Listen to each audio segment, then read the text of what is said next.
అందరికీ నమస్కారం అండి. నా పేరు సాగర్. నిన్నటి దినంలో ఒక పెద్ద ఆవిడ వచ్చేసి ఎమ్మెల్యే గారి పైన నా పైన ఆరోపణ చేసినారు. మాది రాయలసీమ మిల్ దగ్గర పొలం ఉందండి. అది మేము చాలా రోజుల నుంచి అక్కడ మా పొలం ముందు R&B ప్లేస్ ఉంది. R&B ప్లేస్ లో కొంతమంది ఎంక్రోచ్మెంట్ చేసినారు. ఆ ఎంక్రోచ్మెంట్ ప్లేస్ మేము చాలా రోజుల నుంచి కంప్లైంట్ చేస్తా ఉన్నాం. మేము 2023 నుంచి కంప్లైంట్ పెడతానే ఉన్నాం కలెక్టర్ గారికి. ఇన్ని కంప్లైంట్స్ చూడండి, ఒకటి కాదు రెండు కాదు, చాలా కంప్లైంట్స్ పెట్టినాక వాళ్ళు స్పందించి అక్కడికి ఇప్పుడు వాళ్ళు ప్రొసీజర్ స్టార్ట్ చేసినారు.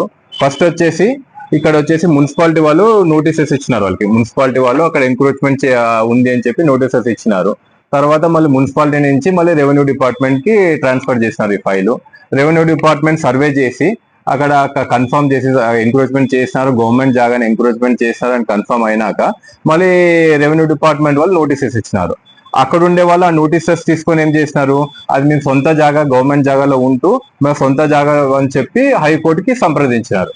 హైకోర్టు ఏం తీర్పు ఇచ్చిందంటే రెవెన్యూ డిపార్ట్మెంట్ కి హైకోర్టు వచ్చేసి 4 వారాలు టైం ఇచ్చింది. 4 వారాల్లో వాళ్ళు డాక్యుమెంట్స్ అంతా వెరిఫికేషన్ చేసి ఫర్దర్ లా ప్రకారం ప్రొసీజర్ ప్రకారం పోండి అని చెప్పి ఇచ్చినారు. అదే విధంగానే రెవెన్యూ డిపార్ట్మెంట్ వాళ్ళ ప్రొసీజర్ ప్రకారం చెప్పి తీపిస్తా ఉన్నారు. నిన్నటి దినంలో ఏం చెప్తున్నారంటే ఆరోపణ వచ్చేసి ఒక మహిళ వచ్చేసి ఒక పెద్ద ఆవిడ ఆరోపణ చేస్తా ఉంది. నేను ఎమ్మెల్యే గారికి డబ్బులు ఇచ్చి చేపించినాను, అది చేపించినాను. ఎమ్మెల్యే గారికి ఈ విషయంలో సంబంధమే లేదు.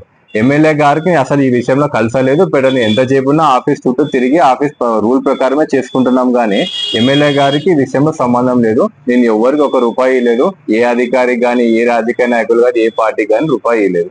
ఎవరు ఆ రూల్ ప్రకారమే చేస్తున్నాం. మీకు ఈ సమస్యలు ఎన్ని సంవత్సరాల నుంచి మీరు పోరాడుతున్నారు? మేము దాదాపు 10 years నుంచి పోరాడుతున్నాం అన్న. వాళ్ళు చెప్తానే ఉన్నాము 10 years నుంచి.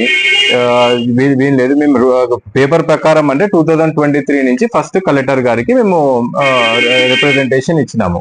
అది కాక CMO ఆఫీస్ లో పోయి కూడా రిప్రజెంటేషన్ ఇచ్చినాము. CMO ఆఫీస్ లో నుంచి కూడా ఇక్కడికి వచ్చిందన్నమాట రిప్రజెంటేషన్, ప్రాబ్లమ్ సాల్వ్ చేయండి అని చెప్పి రిప్రజెంటేషన్ కలెక్టర్ గారు, డిస్ట్రిక్ట్ కలెక్టర్ గారు ఇచ్చినారు.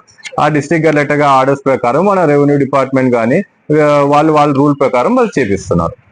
దీనికి నివాస స్థలాలు ఉన్నాయి కదా, కొట్టాలు,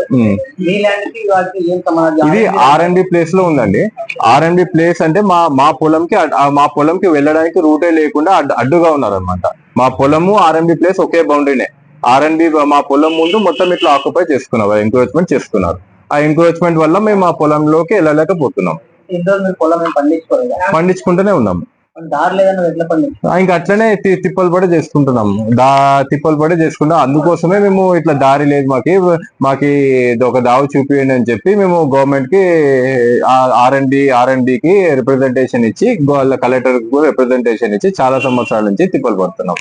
దీనికి ఏ రాజకీయ పార్టీకి కూడా సంబంధమే లేదు. నా తిప్పలు ఏమో నేను ఎక్కడెక్కడ తిప్పలు పడి తిరుక్కొని నేను చేసుకుంటున్నాను. దీనికి రాజకీయ పార్టీకి సంబంధం లేదు. ఎవరికి ₹1 లేదు. నేను ఎవరిని కలిసలేదు కూడా. ఫస్ట్ ఆఫ్ ఆల్ ఎవరిని కలిసలేదు. నా దగ్గరికి ఎవరు రాలేదు. నేను ఎంతసేపు ఉన్నా గవర్నమెంట్ చుట్టూ, కలెక్టర్ చుట్టూ తిరిగి చేసుకుంటున్నాను. కోర్టు వచ్చేసి వాళ్ళకి ఆర్డర్ ఏమి ఇచ్చిందంటే ఇది వాళ్ళు ఉండే ల్యాండ్ మాది అని పోయినారు. వాళ్ళు అంటే గవర్నమెంట్ ల్యాండ్ మాది అని పోయినారు. కోర్టు వచ్చేసి వాళ్ళతో డాక్యుమెంట్స్ వెరిఫికేషన్ చేసి ఫర్దర్ ప్రొసీడ్ రూల్ ప్రకారం ప్రొసీడ్ కానీ అని చెప్పి ఇచ్చినారు. అదే పనిగా అధికారులు కూడా వాళ్ళ రూల్ ప్రకారం చేస్తున్నారు. సాగర్ అండి. నేను బిజినెస్